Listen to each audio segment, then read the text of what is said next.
Welcome everybody, my name is Ola El Hosseini. In this tutorial I am going to show you how to use Countifs in Excel.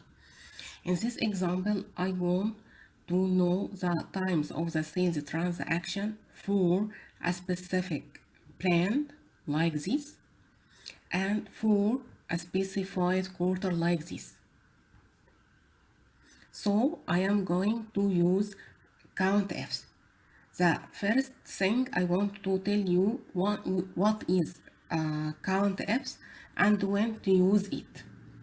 The Countifs function applies criteria to sales across multiple ranges and counts the number of times all criteria are met. For example, we could use Countifs to count the number of times of the sales transaction for a specific brand in a specified quarter. This is the syntax of the Countifs. The first argument, we specify the first range in which to evaluate the associated criteria. The second argument, it is the criteria. We specify the criteria. The criteria could be number or expression or cell reference or text.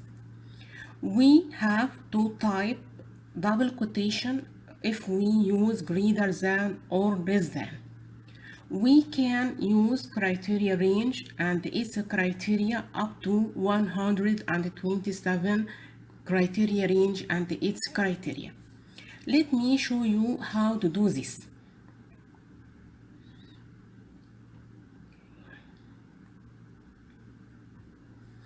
Okay, the first step, I highlight the sum which I want to count the times of the sales transaction.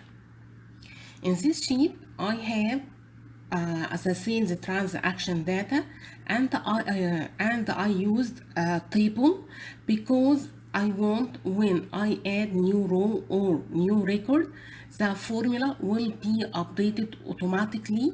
I don't need to update or modify the formula. Okay, the first step, I highlight the sum.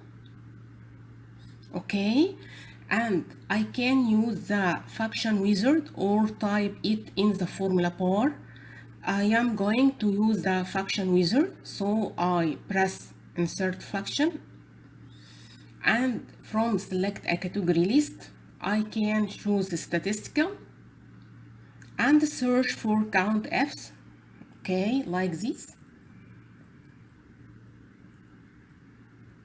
and press OK.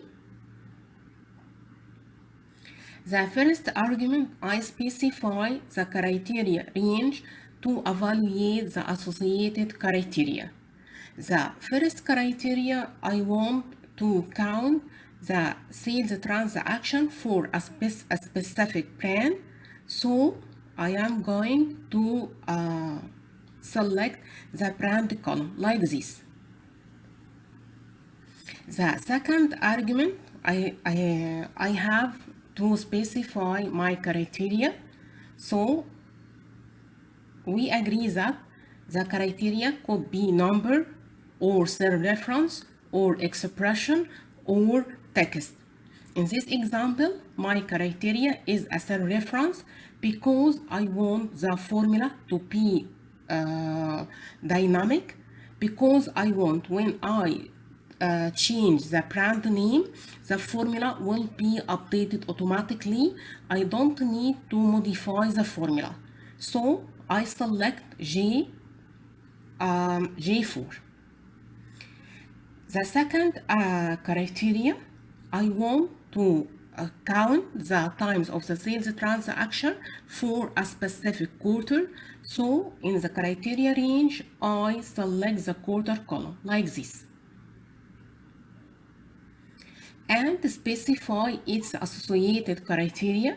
I want for a specific quarter, so I select K3 like this. I can specify up to 127 criteria range and its associated criteria, but in this example I have 2 criteria only. So I press OK. When I change the brand name like this, the formula will be updated automatically, and if I change the quarter, also the formula will be updated automatically.